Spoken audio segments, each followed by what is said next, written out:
영화 중에 눈먼 자들의 도시라는 영화가 있습니다. 그 영화에 보면은 이제 한 도시의 시민들이 눈이 멀게 되는 바이러스에 감염이 돼요.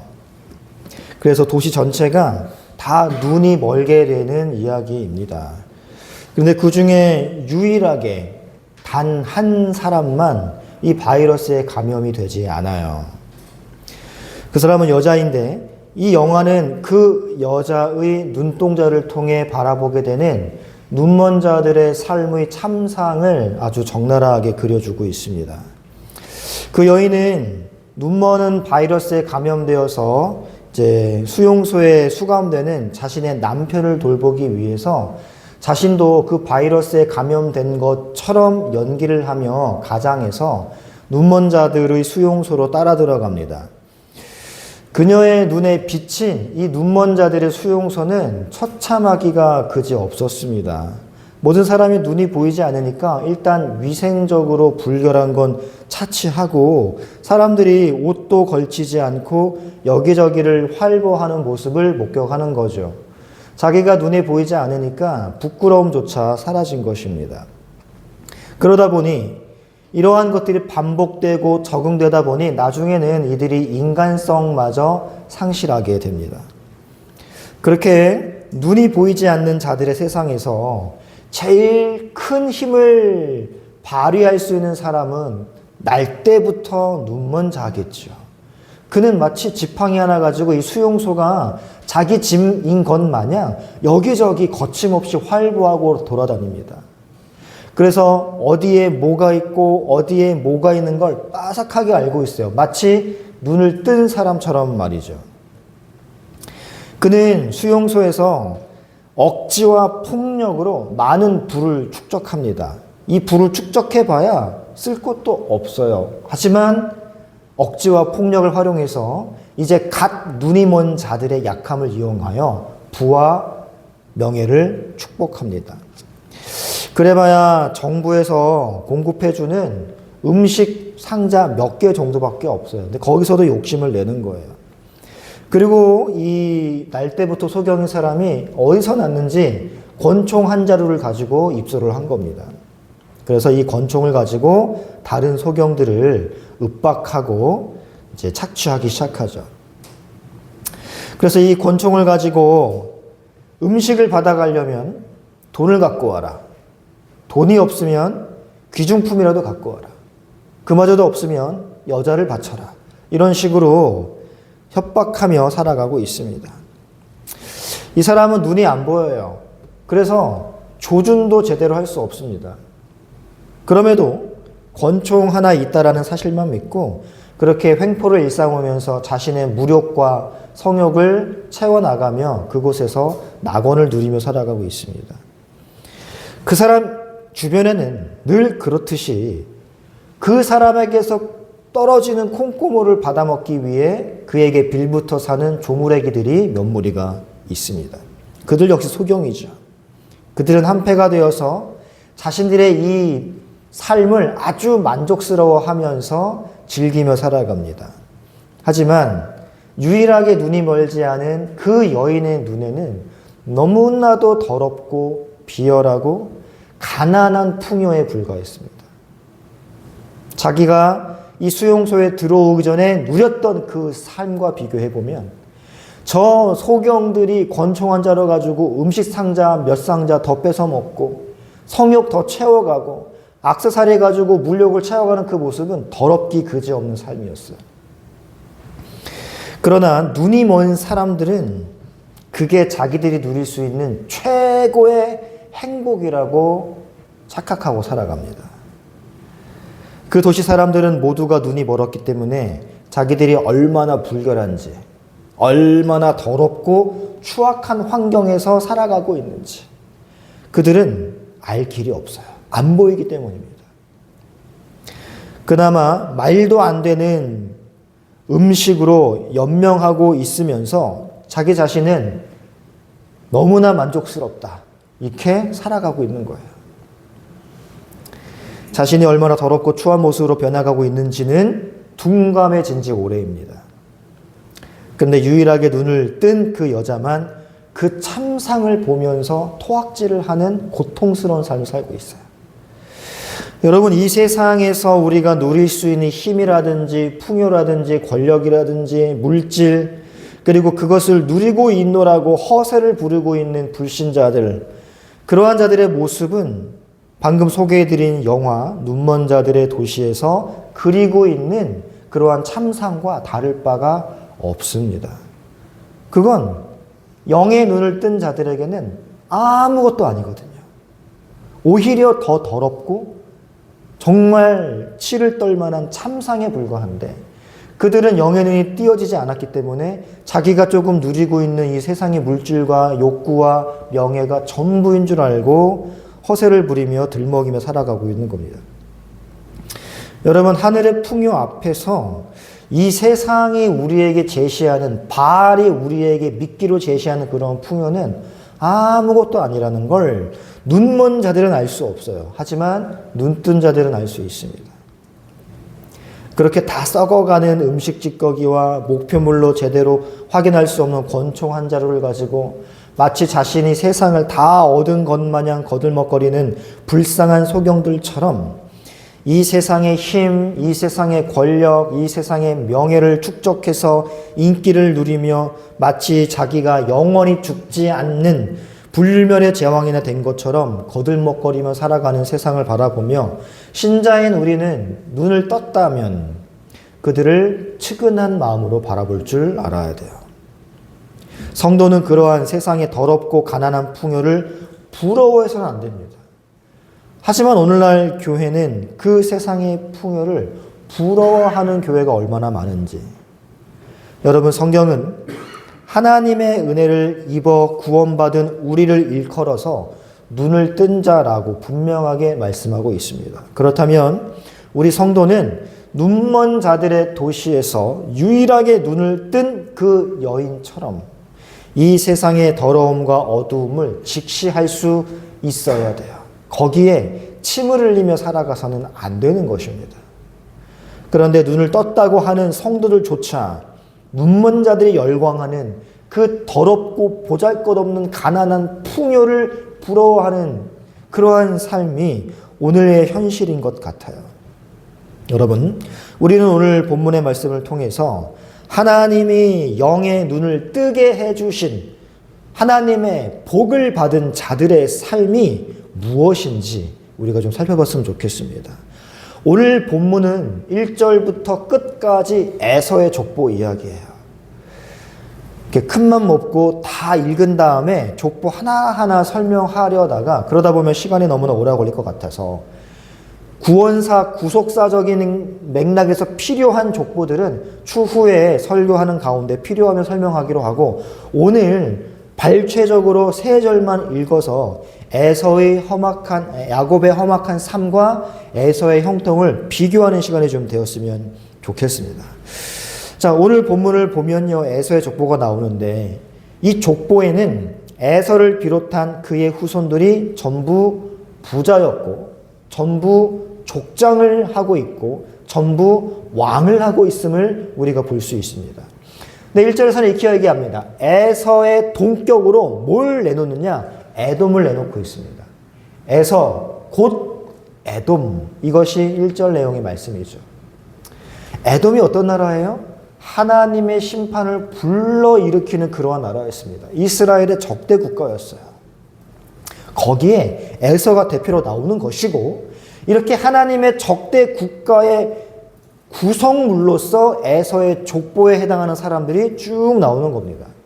그런데 15절은 에서의 자손 중 족장이 줄기차게 나온다는 이야기를 하고 있고, 31절은 에서의 자손 중 왕들이 줄기차게 나온다는 이야기를 하고 있습니다. 여러분, 야곱이 밧단 아람에서 외삼촌의 종살이를 할 때도 에서는 세일이라는 지역에서 부를 엄청나게 축적을 했습니다. 에서가 야곱이 온다라는 소리를 듣자마자 아무 때나 거느릴 수 있는 가신이 400명이었다는 것은 그가 얼마나 어마어마한 부와 권세를 누리고 있었는가를 단적으로 보여주는 예예요.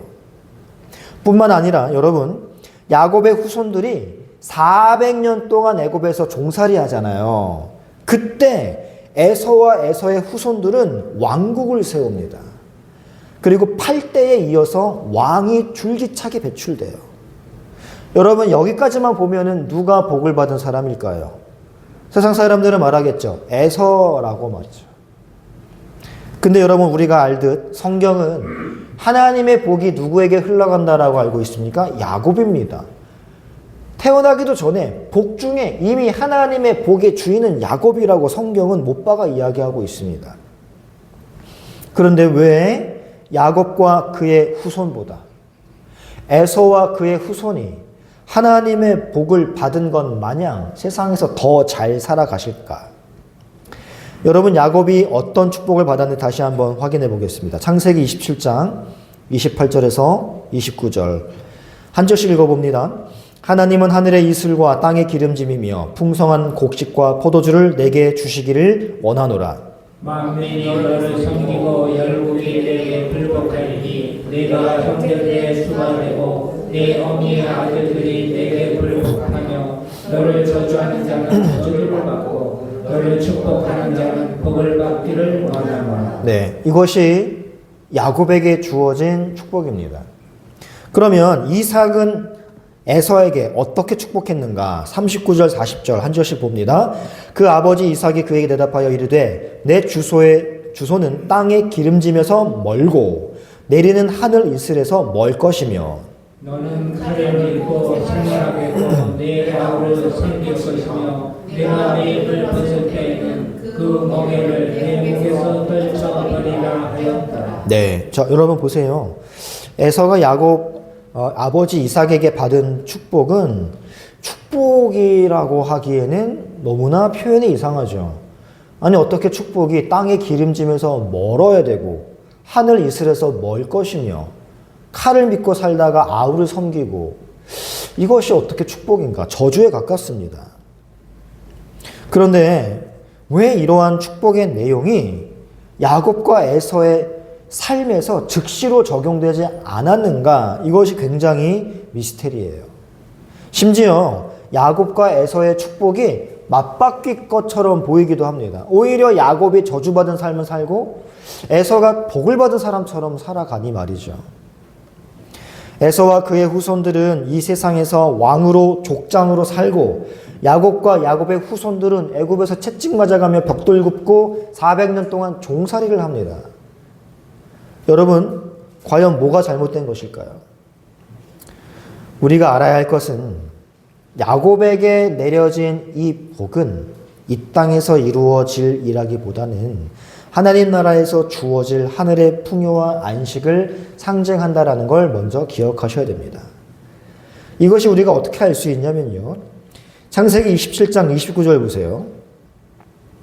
함께 읽어볼게요. 시작. 만민이 너를 섬기고 열국이 내게 굴복하리니 내가 형제들의 주가 되고 내 어미의 아들들이 내게 굴복하며 너를 저주하는 자는 저주를 받고 축복하는 자는 보세요. 여러분, 야곱에게 형제는 누구밖에 없습니까? 에서밖에 없습니다. 그런데 어떻게 형제들, 내 어미의 아들들이라는 표현을 쓸까요? 여러분, 야곱에게 주어진 복이 현재 야곱의 그 현실에서 이루어질 게 아니기 때문에 그렇습니다. 여러분, 이삭이 야곱과 에서에게 축복을 하기는 했는데 그들의 현재 일이 아니라 장차 올 일에 대해서 축복을 했다라는 거예요. 그래서 복을 받은 야곱이 이 땅에서 그 복을 누리며 떵떵거리고 살아갔던 것이 아니라 애굽왕 바로 앞에서 고백한 것처럼 험악한 인생을 살았습니다라고 고백할 그러한 삶을 살았다라는 겁니다. 그 복은 장래에 이루어질 것이기 때문에. 여러분, 모든 인간이 이 땅에서 하나님의 복 없이는 살 수가 없거든요. 죄인들도 예외가 아닙니다. 죄인들에게 부어지는 복을 우리가 일반 은총이라고 그러죠. 지옥에 떨어져 당장 멸망해야 할 그들을 아직까지 코끝에서 호흡을 거둬가지 아니하시고 햇살과 바람과 비와 이러한 것들을 허락하시며 물질을 허락하시고 이게 다 복이에요. 하나님이 복을 걷어가시면 그러한 것 우리가 일절 누릴 수가 없습니다. 그런 의미에서 우리가 누리는 물질, 건강, 이 모든 것들이 하나님의 복의 파편이에요. 견본품에 불과한 것이죠. 그러므로 우리가 이 땅에서 누리는 그러한 복의 파편들, 복의 견본품에 해당하는 것들은 완전한 복이 아닙니다. 하나님의 완전한 복은 그리스도의 재림 때 온전히 성취가 되는 거예요. 그러나 그때까지 하나님의 참 복을 받은, 구원받은 야곱들이 복의 견본품만 붙들고 살아가는 에서들보다 부족한 모습으로 살아갈 수밖에 없는 것이죠.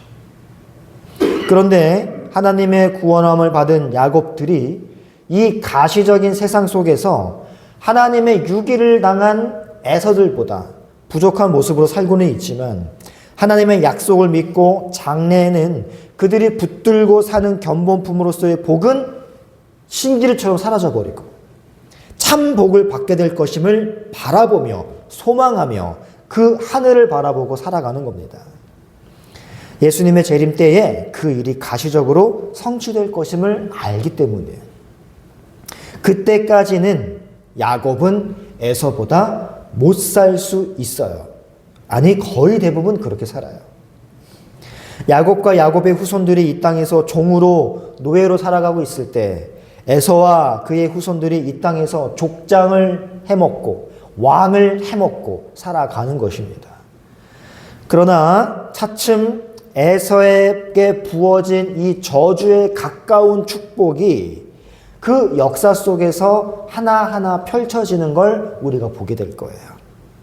에서의 후예들은 다윗 시대에 가서 야곱의 후손인 이스라엘의 통치를 받게 됩니다. 그래서 40절에 보시면 네 아우를 섬길 것이다 라는 예언이 거기에서 성취가 되는 거예요. 자, 우리 사무엘하 8장 14절을 보겠습니다. 사무엘하 8장 14절 시작. 다윗이 에돔에 수비대를 두되 온 에돔에 수비대를 두니 에돔 사람이 다윗의 종이 되니라. 야, 여러분, 이렇게 저주에 가까운 그 축복이 1단계로 성취가 돼버립니다. 그리고 그 후에 에서의 후손들이 이 섬기던 이스라엘을 배반해요. 용기를 내서. 그래서 일시적으로 자유를 회복한 적이 있습니다. 즉 그의 목에서 멍에를 떨쳐버린 적이 한 번 나타나요. 그게 어디냐면 열왕기하 8장 20절입니다. 시작. 여람 때에 에돔이 유다의 손에서 배반하여 자기 위에 왕을 세운므로. 예, 이렇게 한 번 자신의 목에서 멍에를 떨쳐버리는 시도도 합니다. 그런데 이렇게 독립한 것처럼 보이지만 다시 이스라엘의 손아귀에 잡혀 살게 돼요. 그러다가 BC 126년쯤에 이제 완전히 점령당해서 유대인의 일부가 되어버립니다. 에돔이. 그리고 신약시대에 가서는 에돔 사람이 헤롯이 등장하는데 그가 이스라엘의 왕으로 군림해서 마지막까지 발악을 하지만 그 당시 에돔은 이미 역사에서 사라진 지 오래인 시점이었습니다. 여러분, 이러한 일들이 야곱과 에서가 죽은 뒤 800년이나 지난 뒤의 역사 속에서 이루어진 거예요. 따라서 야곱의 삶 속에서는, 에서의 삶 속에서는 이 예언이 이루어진 바가 없는 것이죠. 그래서 장래일이다라고 말을 하는 겁니다. 이것은 하나의 상징입니다. 야곱과 에서에게 내려진 이 축복이 800년 뒤에 일어날 임과 동시에 마지막 날 그리스도께서 재림하실 때 이 세상을 완전히 새롭게 하실 그날 완성될 계시였다는 것이죠. 여러분, 이 세상의 세력은 예수 그리스도의 십자가로 완전히 패배를 했습니다. 그러나 그들은 그리스도의 재림 때까지 발악을 하며 마치 헤롯이 이스라엘의 왕이 된 것처럼 끝까지 선택받은 이스라엘 위에 군림하며 약속의 후손들을 이기는 모습으로 떵떵거리며 부를 누리고 풍요를 누리는 모습으로 살아가게 될 것이지만 그것은 아주 잠시뿐이라는 것, 영원에 비하면 아주 잠시뿐이라는 걸 우리 구원받은 야곱들이 기억하고 살아가야 돼요.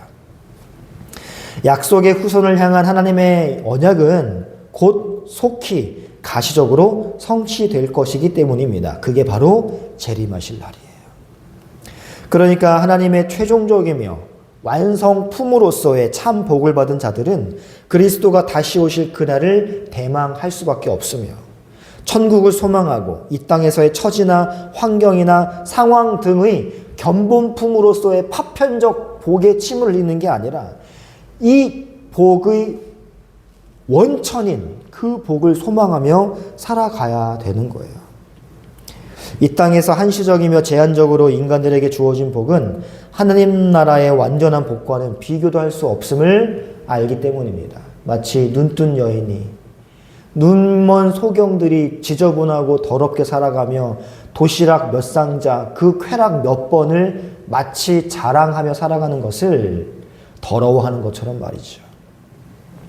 우리는 눈을 떴기 때문에 그 견본품에 침 흘리지 않고 그들이 누리는 가난한 풍요를 부러워하지 않을 수 있는 겁니다. 우리 성도들이 하나님의 참된 복을 받았지만 우리의 삶에서 이 땅에서 이해할 수 없는 상태로 우리의 삶이 전개될 수 있어요. 오히려 예수 안 믿는 에서의 후손들이 더 잘 살고 행복해 보이고 더 힘을 발휘하는 것처럼 보일 때 우리는 마음이 낙심될 수도 있습니다. 그러나 그것은 하나님께서 당신의 백성들의 그 어떠한 상황 속에서도 믿음으로 당신의 약속을 붙들고 신뢰하고 있음을 온 세상에 자랑하고 싶어서 그런 상황 속에 우리를 두고 계시는 거예요. 우리는 그렇게 이해할 수 없는 상황 속에서도 하나님의 믿음이 우리를 끌고 가신다라는 것을 온 세상에 보여주어야 하는 사람들입니다. 그게 영의 눈 뜬 자들이 나타내야 할 자세예요. 우리는 믿음으로 장차 올 일을 훤히 내다보고 있기 때문에 그래서 지금의 현실에 굴복하지 않거나 좌절하지 않을 수 있는 겁니다.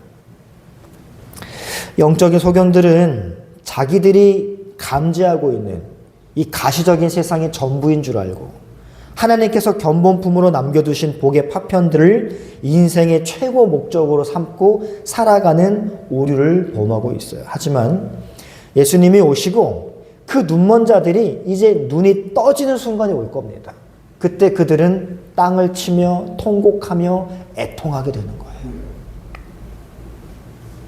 그때를 기다리며 먼저 눈을 뜬 우리는 눈먼 자들이 얻으려고 발버둥치는 것들을 절대로 탐해서는 안 됩니다.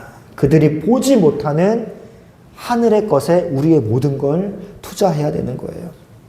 우리는 육체를 가지고 있기 때문에 이 땅에서 눈에 보이고 손에 잡을 수 있는 이 복의 파편들, 견본품으로서의 복이 눈에 보이지 않는 실체보다 그 영원한 복보다 더 위로가 되는 건 사실이에요. 솔직히 말해서 우리가 경제적으로 어려울 때 예수 그리스도 바라보며 위안을 얻는 것보다 누군가가 나에게 이 돈 가지고 먼저 급한 불 끄라고 돈뭉텅이를 딱 던져주는 거에 더 큰 위로를 얻는 게 사실 아니니까. 현실적이니까. 하지만 그럼에도 우리는 거기에서 초연하는 연습을 해야 됩니다. 에서도 장자권이 눈에 보이지 않으니까 눈에 보이고 지금 당장 내 배를 채워줄 팥죽 한 그릇에 모든 걸 그냥 팔아버린 거 아니에요. 사실 눈에 안 보이면 그렇게 우리한테 다가오진 않습니다. 그래서 우리에겐 기도해야 될 필요가 있는 것이고 말씀 묵상의 필요가 있는 거예요. 우리가 지금 당장 감지하고 누릴 수 있는 것들을 뛰어넘어서 영의 눈을 들어서 소망으로 가득 찬 하늘의 복을 바라보시길 바랍니다. 하나님께서 우리의 눈을 뜨게 해주셨는데 하늘을 바라보는 게 아니라 여전히 땅을 바라보고 살아간다면 눈 뜨지 못한 자들의 삶과 다를 게 없어요. 여러분, 형통한 삶을 살면서 족장 해먹고 왕 해먹었던 에돔 사람들이 하나님을 찾은 적이 있습니까? 그들은 이 땅에서 제한적인 복만으로 만족할 수가 없어요. 그들은 부족한 것이 없어요. 그러니 하나님이 필요하지 않습니다. 하지만 야곱은 어땠어요? 부모님과 생리별했죠. 외삼촌의 속임수에 스트레스 받으며 살아갔죠. 자기를 향한 에서의 칼날이 지금도 나를 향해 있는지 아닌지 늘 불안하며 살아갔죠. 사랑하는 라헬이 자기보다 일찍 죽습니다. 사랑하는 딸 디나가 불행을 당합니다. 자식들이 살인마가 돼요. 우리가 다음 주에 살펴보겠지만 요셉과 베냐민을 잃는 슬픔을 겪습니다. 기근을 겪어요. 형통 전혀 상관없는 삶이 야곱의 삶이에요. 늘 눈물과 고난으로 점철된 삶이 하늘의 복을 받은 야곱의 삶이었단 말입니다. 그래서 이 야곱은 하나님 붙들지 않으면 한 걸음도 그의 삶을 내디딜 수가 없는 게 야곱의 삶이었습니다. 여러분, 근데 성경은 판단하기를 이게 하늘의 복을 받은 자라는 거예요. 부디 눈을 들어 하늘을 바라보시길 바랍니다. 하늘의 것으로 여러분의 위로를 삼으시기 바랍니다. 눈먼 에서의 형통을 여러분 부러워하지 마세요. 하느님의 진짜 복, 완전한 복을 누리게 될 그 날을 소망하며 하루하루 인내하는 것이 성도의 삶이라는 걸 기억하십시오. 하나님이 이 땅에서 물질과 또 삶의 복지와 건강과 권력을 주셨다면 감사히 누리며 살아가십시오. 하지만 이 모든 것이 견본품이다라는 것만은 잊지 말고 우리가 누려야 돼요. 이게 전부인 것처럼 우리가 그것을 붙잡으려고 살아가는 것이 아니라 그것은 우리가 누릴 참된 복의 극히 일부 파편인 걸 기억하며 영원한 것을 바라보며 살아갈 수 있는 구원받은 야곱들 되어주시기를 축복합니다. 우리 찬양하고 함께 기도합니다.